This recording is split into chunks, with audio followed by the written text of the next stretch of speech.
caranya supaya kita sembahyang itu bisa bujur-bujur ta'zim, mengagungkan Allah. Jadi kita bayangkan sembahyang itu Ka'bah di hadapan kita, ini malaikatul maut di belakang kita, dan ini sembahyang yang terakhir. Mbah ini aku belum tentu kawa sembahyang lagi. Batisku berada di titian siratal mustaqim. Di atas salah-salah gugur ke neraka. Nah, lalu sembahyang kita bisa lurus. Ia menahan nafsunya dari syahwat keinginan-keinginan karena aku. Ia memberi makan kepada orang yang lapar. Ia memberi tempat melindungi orang asing dalam perjalanan dan menyayangi orang yang tertimpa bencana. Itulah orang yang cahayanya cemerlang di langit seperti matahari. Jika ia berdoa kepadaku, maka aku perkenankan. Bismillahirrahmanirrahim. Alhamdulillahirabbil alamin. Wassalatu wassalamu ala asyrafil anbiya'i wal mursalin sayyidina wa maulana Muhammadinil amin wa ala alihi wa sahbihi wat tabi'in wa man tabi'ahum bi ihsanin ila yaumiddin, amma ba'd. Qala al-imam hujjatul Islam Abu Hamid Muhammad bin Muhammad al-Ghazali rahimahullah wa nafa'ana bi ulumih. Ali bin Abi Thalib radhiyallahu anhu wa karramallahu wajhah. Apabila datang waktu salat, maka ia guncang dan wajahnya berubah warnanya. Maka ditanyakan kepadanya, "Hai Amirul Mukminin, ada apa engkau?" Maka ia menjawab, "Datanglah waktu amanah yang ditawarkan oleh Allah kepada langit dan bumi dan gunung. Lalu langit, bumi dan gunung itu enggan untuk menanggungnya dan khawatir akan mengkhianatinya, dan saya menanggungnya." Jadi sembahyang merupakan satu amanah yang dibebankan Allah kepada manusia, dan manusia wajib menunaikan amanah itu dengan sebaik-baiknya.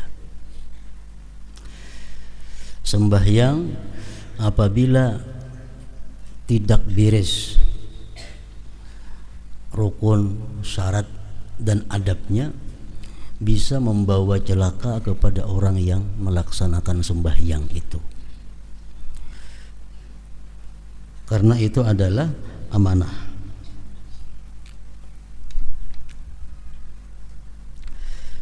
Kita umpamanya diinjami orang kendaraan. Nah, kita mengembalikan kendaraan itu tentu dengan baik, dengan bersih, dengan sempurna, supaya orang yang memberikan pinjaman kendaraan itu senang dengan kita. Tapi bila kendaraan itu kita kembalikan dalam keadaan rusak, dalam keadaan mogok, dalam keadaan kotor, tentu orang yang meminjami itu kada senang menerima pengembalian itu. Nah, demikianlah sembahyang. Sembahyang itu adalah amanah, yang mesti ditunaikan dengan sebaik-baiknya. Dan diriwayatkan dari Ali ibn al-Husain, Ali Zainal Abidin, cucu Sayyidina Ali bin Abi Thalib, bahwasanya apabila ia berwudu, maka rupanya menjadi pucat. Lalu keluarganya bertanya kepadanya, "Apakah sesuatu yang menimpamu ketika berwudu?" Bila berwudu pucat, kenapa? Ujar nangkula ka itu. Nah, maka ia menjawab, "Tahukah kalian di hadapan siapakah saya mau berdiri?" Artinya, tahukah kalian aku ini bakal menghadapi siapa? Aku bakal menghadapi Allah Subhanahu wa ta'ala. Nah, ini menunjukkan ketinggian ma'rifat daripada Imam Ali ibn al-Husain radhiyallahu anhu. Karena para ulama sufi mengatakan man arafallah habahu, barang siapa ma'rifat kepada Allah maka dia akan takut kepada Allah Ta'ala itu. Orang yang ma'rifat kepada Allah pasti akan takut kepada Allah. Semakin tinggi ma'rifatnya kepada Allah, semakin takut kepada Allah. Makin tinggi ilmu ma'rifatnya, makin tinggi lagi takutnya kepada Allah.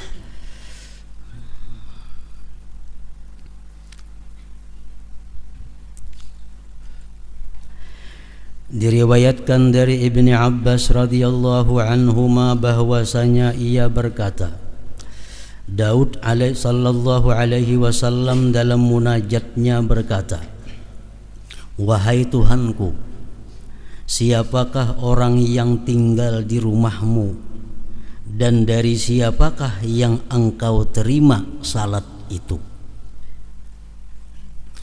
Lalu Allah mewahyukan kepadanya Nabi Daud, hai Daud, yang tinggal di rumahku dan yang aku terima salatnya hanyalah orang yang merendahkan diri kepada keagunganku. Ia lalui siangnya dengan ingat kepadaku, dan ia menahan nafsunya dari syahwat keinginan-keinginan karena aku. Ia memberi makan kepada orang yang lapar. Ia memberi tempat melindungi orang asing dalam perjalanan, dan menyayangi orang yang tertimpa bencana.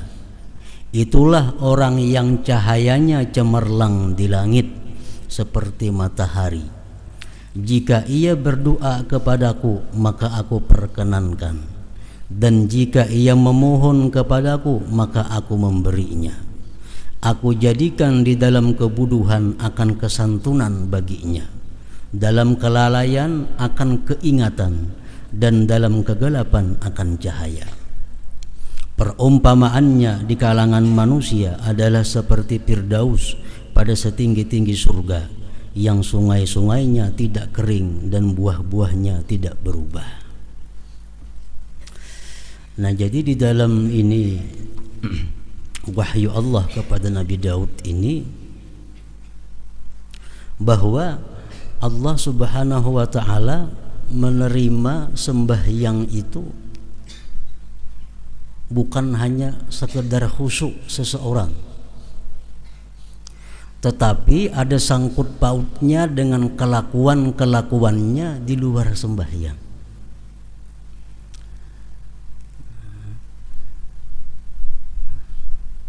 Disimpulkan di situ bahwa Allah menerima sembahyang seseorang apabila orang tersebut punya akhlak pertama tawadhu. Orang yang bersifat sombong itu sembahyangnya ditolak oleh Allah Subhanahu wa ta'ala.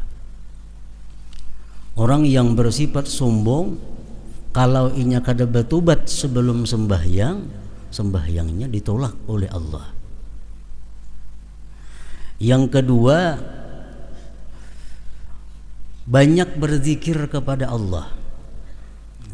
Allah menerima sembahyang orang yang di luar sembahyangnya itu banyak zikir.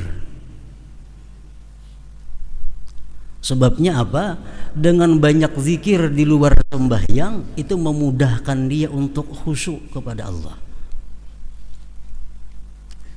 Karena sembahyang ini laksana sakaratul maut. Sembahyang itu laksana sakaratul maut. Sakaratul maut itu manusia hanya mengingat sesuatu yang sering diingatnya waktu dia sehat.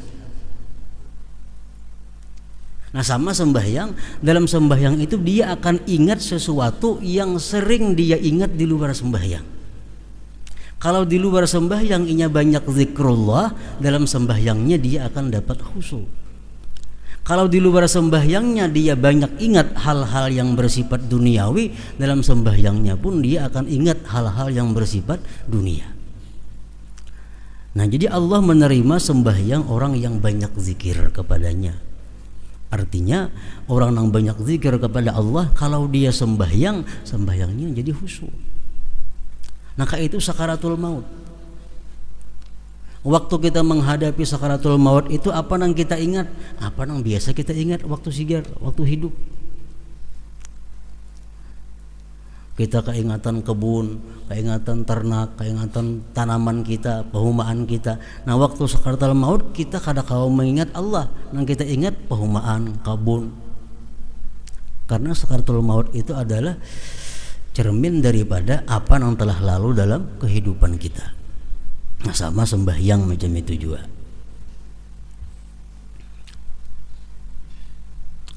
Ketiga, menahan diri dari yang dilarang Allah karena Allah. Allah menerima sembahyang orang yang mampu menahan diri dari yang dilarang Allah karena Allah. Kalau orang menggibah umpamanya, tuntung menggibah sembahyangnya kada diterima Allah, kecuali dia tobat dahulu sebelum sembahyang. Nah, orang berdusta sembahyangnya ditolak oleh Allah kalau dia belum tobat daripada dustanya. Orang mencuri sembahyang itu kada diterima Allah sembahyangnya sebelum dia tobat daripada mencurinya. Allah hanya menerima sembahyang orang-orang yang mampu menahan diri dari yang dilarang Allah karena Allah. Manusia banyak yang bisa menahan diri dari yang dilarang Allah tapi bukan karena Allah. Nah, ini kada masuk. Amun aku melakukan maksiat ini, mun aku melakukan ini, aku bisa dipecat orang. Nah, ini kada karena Allah. Amun aku melakukan ini, aku akan jatuh martabatku di sisi manusia. Itu bukan karena Allah. Yang dimaksud ini adalah Allah menerima sembahyangnya orang yang mampu menahan diri dari yang dilarang Allah karena Allah. Yang keempat, Allah menerima sembahyangnya orang-orang yang suka membantu fakir miskin.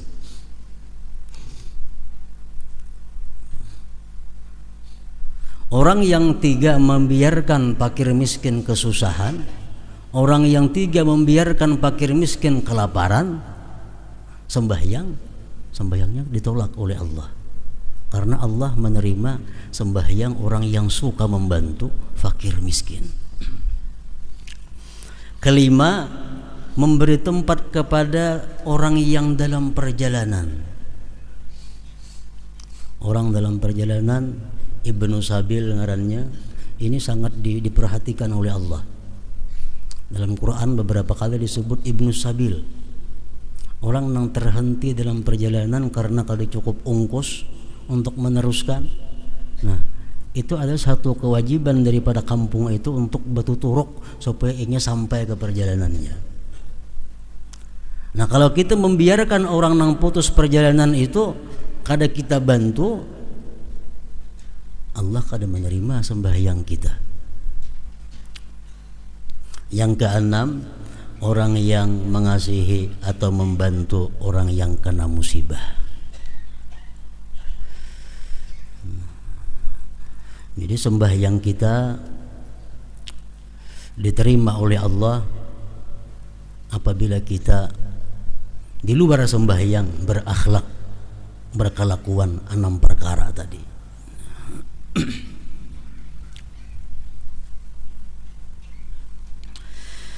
Dan diriwayatkan dari Hatimul Asam radhiyallahu anhu bahwasanya ia ditanya tentang salatnya.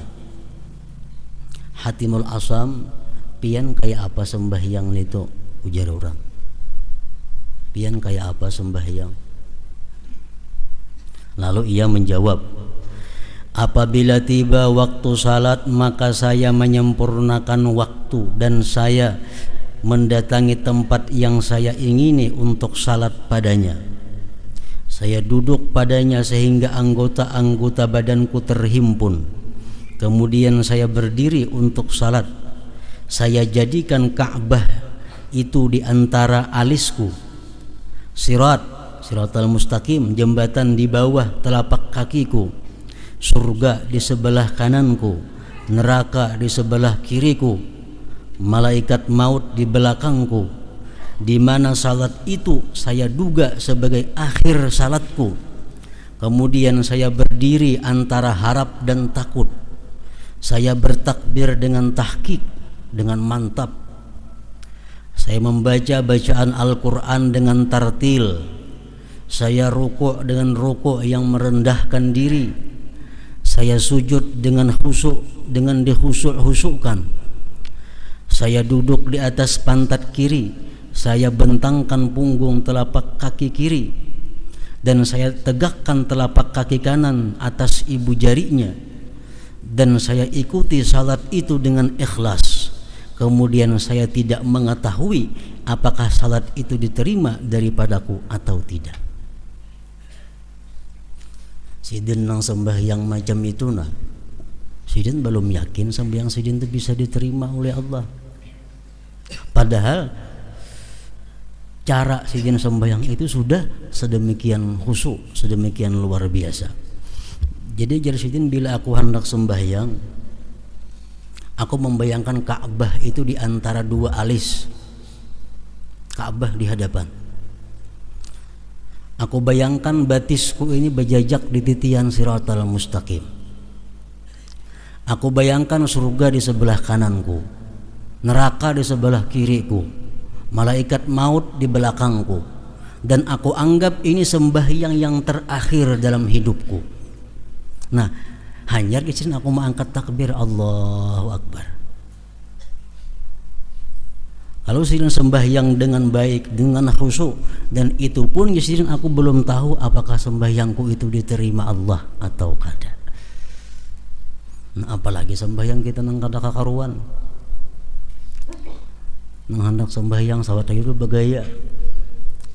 Hendak sembahyang sawat aja berbuat hal-hal nang kada baik, nang kada beradab di sisi Allah.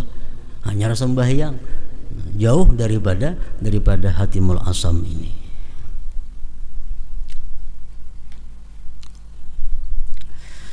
Ibnu Abbas radhiyallahu anhu berkata, 2 rakaat yang sederhana di dalam tafakkur difikirkan adalah lebih baik daripada mendirikan ibadah 1 malam sedangkan hatinya lupa. Sembahyang 2 rakaat kada terlalu panjang, cuma khusyuk, lebih baik daripada beribadah semalaman namun hatinya lupa. Nah, jadi hatimul asam tadi mengajarkan kepada kita kayak apa caranya supaya kita sembahyang itu bisa bujur-bujur ta'zim, mengagungkan Allah. Jadi kita bayangkan sembahyang itu Ka'bah di hadapan kita, ini malaikatul maut di belakang kita, dan ini sembahyang yang terakhir. Imbah ini aku belum tentu kawa sembahyang lagi. Batisku berada di titian siratal mustaqim. Bila salah-salah gugur ke neraka. Nah, lalu sembahyang kita bisa lurus. Para ulama mengajarkan kita kalau sembahyang 4 rakaat tuh. Sembahyang 4 rakaat supaya kita jangan mau kada ingat 3 kah 4 kah ini rakaatnya. Ini waktu rakaat pertama kita membayangkan kita berada di Mekah. Rakaat pertama. Rakaat kedua kita membayangkan sudah berada di Baitul Maqdis. Rakaat yang ketiga kita membayangkan berada di langit pertama. Di rakaat yang keempat kita membayangkan berada di Sidratul Muntaha. Nah, jadi sembahyang kada mau kada ingat 2 kah 3 kah nih. Nah, jadi begitu kita Allahu Akbar, kita merasa menghadap Ka'bah. Kita merasa berada di Mekah. Itu rakaat pertama. Kita berdiri rakaat kedua kita berada di Baitul Maqdis. Rakaat ketiga kita berada di langit pertama. Rakaat keempat kita berada di Sidratul Muntaha. Macam perjalanan Rasulullah sallallahu alaihi wasallam Mi'raj. Nah, karena sebelum Mi'raj dari Mekah ke Baitul Maqdis, Baitul Maqdis naik ke langit pertama terus sampai ke Sidratul Muntaha. Nah, kalau kita sembahyang kau merasakan macam itu, kadang mau sembahyang tak kali 5 rakaat zuhur, asar, isya itu, atau tak 3 rakaat. Namun kita bisa mengandak hati yang macam itu.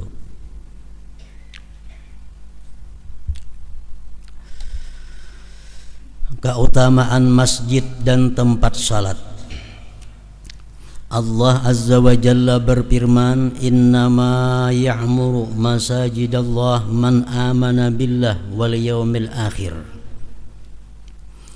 Artinya, hanyalah yang memakmurkan masjid-masjid Allah ialah orang-orang yang beriman kepada Allah dan hari kemudian. Memakmurkan di situ banyak pahamannya.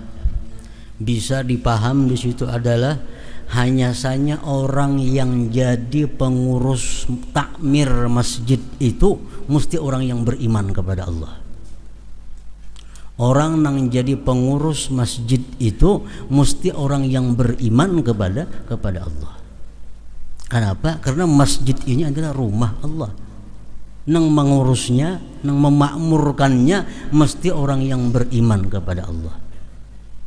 Bila pengurus masjid ini kada beriman kepada Allah, nah itu kita banyak menimbulkan masalah-masalah, mudarat di dalam masjid itu. Masjid itu harta wakaf. Kalau kita kada kuat iman, kada usah mengurus masjid. Kipas angin masjid, kipas angin wakaf. Tikar masjid, tikar wakaf. Apalagi make masjid, make wakaf. Itu kada kawa diinjamakan. Apa misalnya kena ada nang para rumah lawan masjid nak baaruhan minjam tikar jaga masjid. Nah, panitia masjid harus tegas, itu kada boleh diinjamakan yang wakaf. Nah, kalau kada beriman kepada Allah, kada kawa ini pengurus masjid.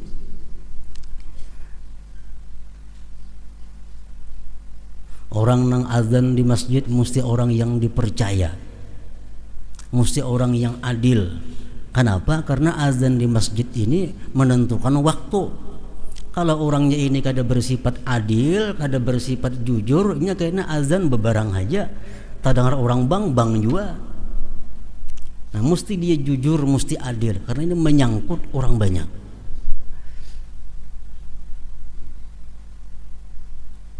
Menyeleksi imam, tugas takmir masjid ini patutkah ini jadi imam, kadakah? Kalau kada patut ganti, membahayakan makmum. Kalau ini jadi imam banyak orang kada katuju, ganti. Kalau kada boleh mengganti, ampih jadi takmir masjid, ampih. Khatib ini katuju kah orang kadakah? Khatib ini cocok lawan aturan agamanya mahutbah atau kadakah? Khutbah sering panjangan, punya kisah-kisah nang kada sangkut pautnya lawan agama, ganti khatibnya, jangan lagi dipakai. Itu tugas takmir masjid. Nah, jadi kada gampang orang pengurus masjid itu. Innama ya'muru masajidallah man amana billah wal yaumil akhir.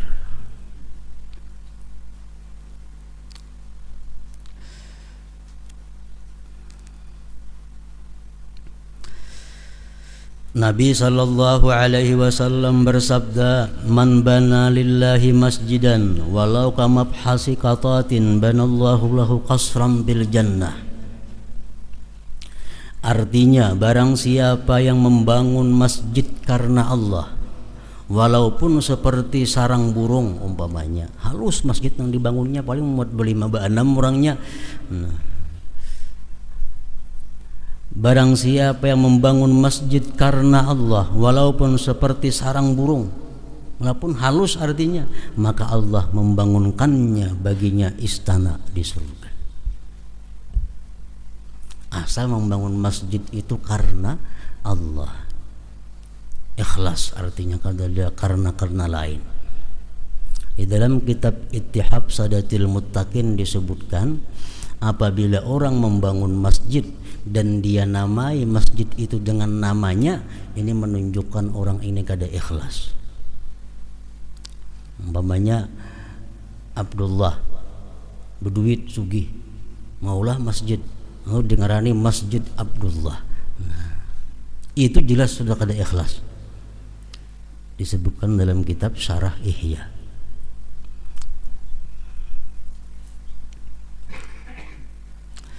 Dan Nabi sallallahu alaihi wasallam bersabda, "Man alifal masjida alifahullah ta'ala." Artinya barang siapa yang mencintai masjid, maka Allah Ta'ala mencintainya. Dan Nabi sallallahu alaihi wasallam bersabda, "Idza dakhala ahadukumul masjida falyarka' rak'ataini qabla ay yajlisa." Artinya apabila salah seorang di antara kalian masuk ke masjid, maka hendaklah ia salat 2 rakaat sebelum ia duduk, kecuali Masjidil Haram. Nah, kalau Masjidil Haram kita masuk ke sana langsung tawaf, karena itu merupakan penghormatan Masjidil Haram. Kalau kita masuk ke Masjidil Haram, kada tahiyatul masjid nang kita gawi, tapi tawaf. Nah, kalau kita kada tawaf, hanyar ayuh tahiyatul masjid.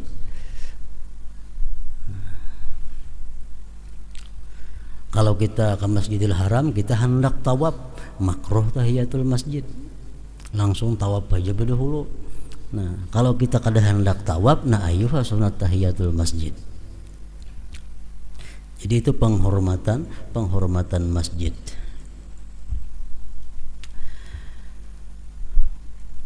Sunat tahiyatul masjid itu ada beberapa hukumnya. Hukum yang pertama adalah hukum dasarnya sunat. Tahiyatul masjid itu menurut mazhab kita Imam Syafi'i hukumnya sunat. Kalau kita masuk masjid lalu kita kada manggawi sunat tahiyatul masjid itu, hendaklah diganti lawan bacaan subhanallah walhamdulillah wala ilaha illallah wallahu akbar wala haula wala quwata illa billahil aliyyil azim, sekali atau 4 kali. Kita masuk masjid tapi kita kada hendak sembahyang tahiyatul masjid, nah itu gantiannya. Sama halnya kita membaca ayat sajadah. Dalam Quran kan ada ayat-ayat yang menyuruh kita sujud, lalu kita kada sujud, nah ganti lawan subhanallah walhamdulillah wala ilaha illallah wallahu akbar wala haula wala quwata illa billahil aliyyil azim. Kemudian sunat tahiyatul masjid itu ada juga hukumnya wajib apabila dinazarkan. Dinazarkan, aku bernazar sembahyang tahiyatul masjid, nah jadi wajib itu. Ada juga tahiyatul masjid itu hukumnya makruh apabila sudah didirikan orang jamaah. Nah, kita datang ke masjid orang kamat, kada boleh kita sembahyang tahiyatul masjid, langsung sembahyang 4 berjamaah. Kalau kita karasi sembahyang tahiyatul masjid, hukumnya makruh.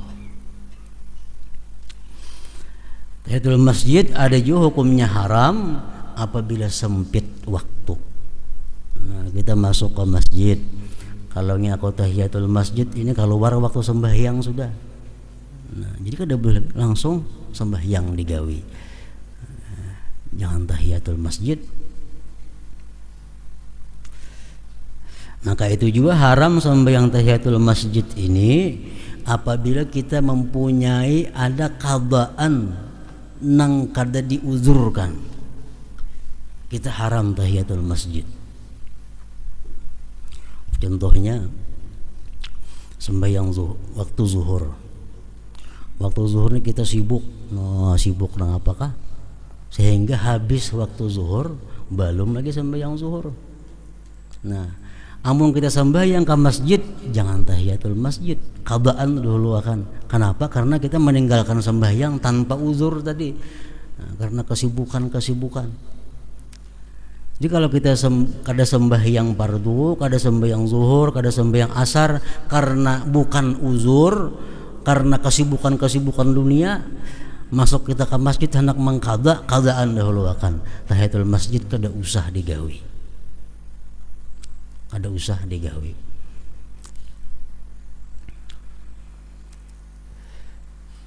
Nah, jadi tahiyatul masjid hukumnya ada sunat, ada wajib, ada makruh, ada haram. Dan Nabi sallallahu alaihi wasallam bersabda, la salata li jaril masjid illa bil masjid. Artinya tidak ada salat bagi tetangga masjid kecuali di masjid. Ini hadis umum dan memberikan pemahaman bermacam-macam. Tidak ada sembahyang bagi tetangga masjid kecuali di masjid. Maksudnya adalah sembahyang fardu. Orang yang bertetangga dengan masjid itu kalau sembahyang fardu mesti di masjid berjamaah. Amunnya di rumah bang gak ada berjamaah. Ulama berlain-lain pendapat. Ada mengatakan la salata, tadi bacaannya tidak ada salat, berarti kada sah. Orang nang bertetangga lawan masjid, inya kada turun ke masjid sembahyang berjamaah, sembahyang di rumah aja kada sah. Ada pendapat demikian. Ada yang mengatakan kada sempurna. Kalau kita sembahyang di rumah padahal kita berjiran dengan masjid, sembahyang kita kada sempurna. Jiran itu 40 Dengaran jiran masjidnya 40 ke kanan, 40 ke kiri, 40 ke muka, 40 buah rumah ke belakang. Tetangga masjid ngarannya. Jadi kalau kita tetangga masjid, kalau kita berjiran dengan masjid, orang sembahyang fardu di masjid, kita di rumah saurangan sembahyang kada berjamaah, sembahyang kita kada sempurna. Itu mazhab Imam Syafi'i. Kalau mazhab Hambali kada sah. Dan Nabi sallallahu alaihi wasallam bersabda, al malaikatu tusalli ala ahadikum ma dama bi musallahu alladhi yusalli fihi, taqulu Allahumma salli alaihi, Allahumma arhamhu, Allahumma ighfir lahu ma lam yuhdis aw yakhruj minal masjid. Artinya para malaikat itu memohonkan rahmat kepada Allah atas salah seorang di antara kalian selama ia duduk di tempat salatnya yang salat ia padanya. Malaikat itu mengucapkan, ya Allah berilah rahmat atasnya, ya Allah sayangilah ia, ya Allah ampunilah ia selama ia belum berhadas atau sebelum ia keluar dari masjid. Kita sembahyang di masjid, tontong sembahyang kita kada berpindah duduk, begana di situ aja duduknya kada berpindah-pindah, kada ke belakang kahiga kada, tatap duduk. Berapa jam aja kita duduk tatap di situ, kita didoakan terus menerus oleh malaikat, didoakan supaya diampuni, didoakan supaya dapat rahmat, supaya disayangi oleh Allah Subhanahu wa taala selama kita tetap duduk di tempat kita sembahyang itu.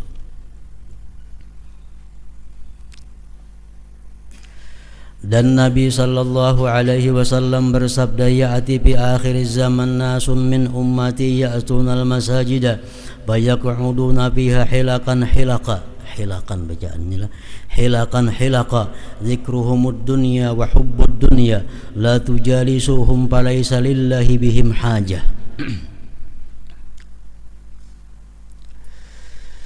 Di akhir zaman akan datang orang-orang dari umatku datang ke masjid-masjid. Mereka duduk padanya dengan berlingkaran-lingkaran. Zikir mereka adalah dunia dan cinta dunia. Artinya duduk di masjid tapi nang dipandirakan pandiran dunia. Duduk di masjid nang dipandirakan pandiran kisah-kisah dunia. Kisah politik kah, kisah ekonomi kah, atau kisah nang olahraga kah. Janganlah kamu duduk dengan mereka, karena Allah tidak mempunyai hajat terhadap mereka itu. Palatar masjid itu termasuk masjid.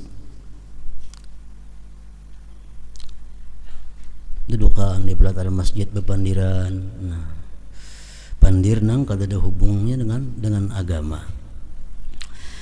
Dan Nabi sallallahu alaihi wasallam bersabda, qala Allah azza wa jalla fi ba'dil kutub, inna buyuti fi ardil masajidu wa inna zuwari fiha ummaruha fatuba li 'abdin tatahhara fi baitihi summa zarani fi baiti fa haqqun 'alal mazur ay yukrima zairahu. Artinya Allah azza wa jalla berfirman di dalam kitabnya, sesungguhnya rumahku di bumi adalah masjid-masjid, dan sesungguhnya para pengunjungku, para tamuku adalah orang-orang yang memakmurkan masjid-masjid. Maka keberuntungan bagi orang yang bersuci di dalam rumahnya, kemudian ia berkunjung kepadaku di rumahku, maka kewajiban atas yang dikunjungi untuk memuliakan pengunjungnya. Jadi masjid itu adalah rumah Allah. Kelakuan kita di masjid jangan sama lawan kelakuan kita di rumah kita. Ada adab-adab masjid yang mesti dipelihara, karena ini rumah Allah. Sama kita bilang ke rumah orang, jangan kayak di rumah kita. Ada aturan-aturan kalau kita menamu ke rumah orang, apalagi kita ke masjid ini ke rumah Allah, ada aturan-aturannya.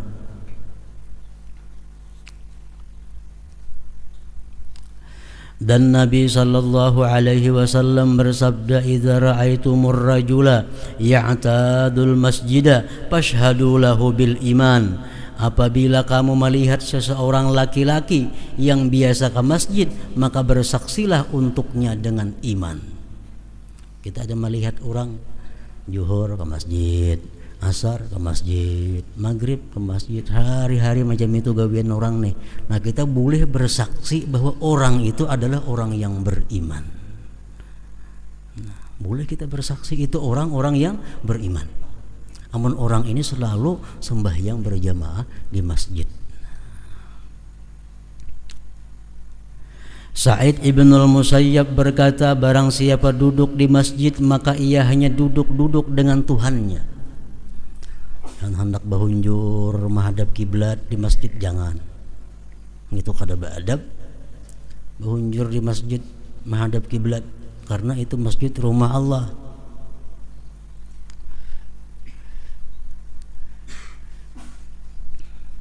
Orang nang makan bawang, orang makan bawang jangan ke masjid jar Nabi. Ada kalau tuh karena muntungnya berbau. Nah, masjid rumah Allah. Makan bawang jangan hendak ke masjid, karena masjid itu rumah Allah. Jangan hendak beruku di masjid atau di pelatar masjid, kada boleh. Ulama mengatakan itu haram beruku di dalam masjid, karena membuat kada baik masjid, membuat bau kada nyaman dengan masjid.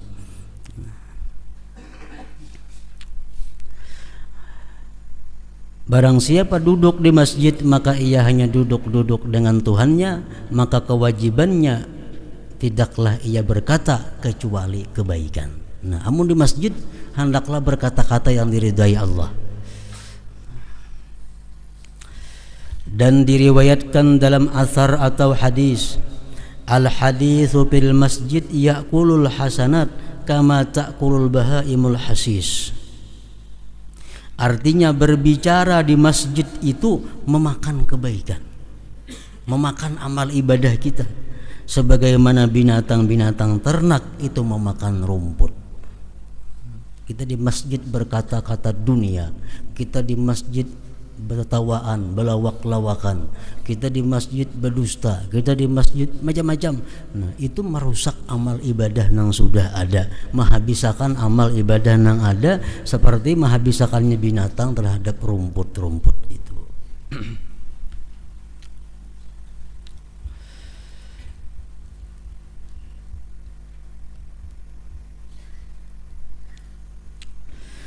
An-Nakhai berkata, mereka berpendapat bahwa berjalan di malam yang gelap ke masjid itu mewajibkan surga.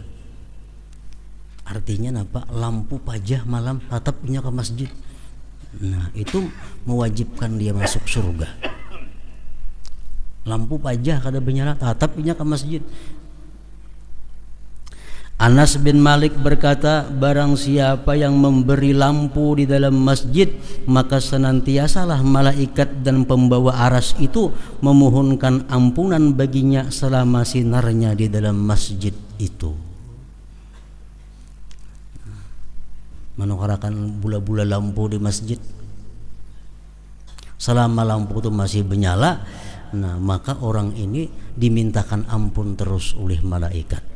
Makin awet nyalanya lampunya, makin lawas inya mendapat doa dari malaikat supaya diampuni oleh Allah Subhanahu wa taala. Di masjid tapi nya lampunya lain itu menara nang habang hijau tuh ada masuk nih tuh.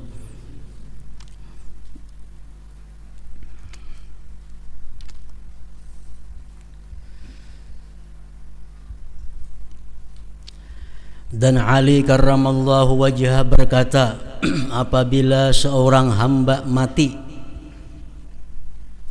maka menangislah tempat salatnya dari bumi dan tempat naik amalnya dari langit. Kita kebiasaan sembahyang, kita duduk sembahyang baca Quran, di situ kita mati tempat itu menangis karena kada ada lagi orang yang menyembahyanginya, yang menempati kebaikannya. Kemudian ia membaca, "Fama bakat alaihimus sama'u wal ard wa ma kanu munzarin." Artinya, maka langit dan bumi tidak menangisi mereka orang-orang yang berdosa kafir. Kalau orang-orang yang durjana mati, tanah kada menangisinya, bumi kada menangisinya. Dan mereka pun tidak diberi tangguh. Orang-orang kafir itu kada diberi tempo lagi untuk bertobat apabila sudah datang waktunya. Ibnu Abbas radhiyallahu anhuma berkata, bumi menangisinya selama 40 pagi. Ini kita misal di rumah. Di rumah ada tempat penyembahyangan. Kita sembahyang itu di situ di rumah biasanya. Nang mana ada berisi tempat penyembahyangan, sembahyang sunat kita di situ, sembahyang tahajud di situ, di tempat itu. Nah kita mati, tempat penyembahyangan kita ini menangisi kita selama 40 hari, selama 40 hari. Atha al-Khurasani berkata, tidak ada satu hamba pun yang sujud karena Allah di suatu tanah kecuali tanah itu bersaksi baginya pada hari kiamat. Makanya di masjid jangan tatap duduk. Di situ bang sembahyang seumuran duduknya. Nah, beralih-alih. Hari ini di sini, esok ini di situ, sembahyang pun di sebelah sini. Supaya apa? Banyak saksi di akhirat bahwa kita berbuat kebaikan.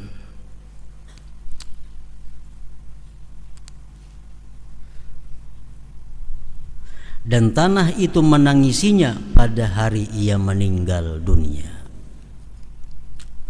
Anas bin Malik berkata, tidak ada satu tanah pun yang padanya disebut Allah Ta'ala dengan salat atau zikir kecuali tanah itu berbangga kepada tanah sekitarnya.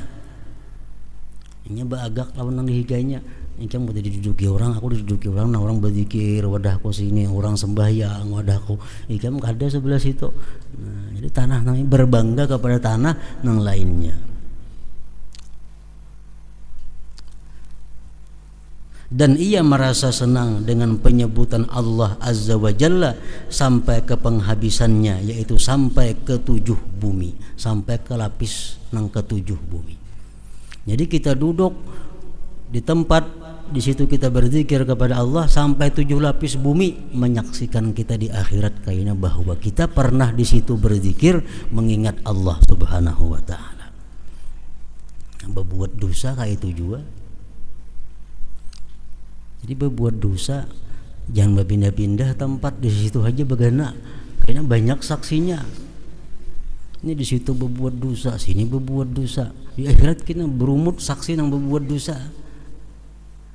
Memakai baju salambar saja belum berbuat dosa, isuk nih tuh pulang pakai, isuknya nih tuh pulang jangan berbuat dosa, supaya baju jangan banyak nang jadi saksi kita berbuat dosa.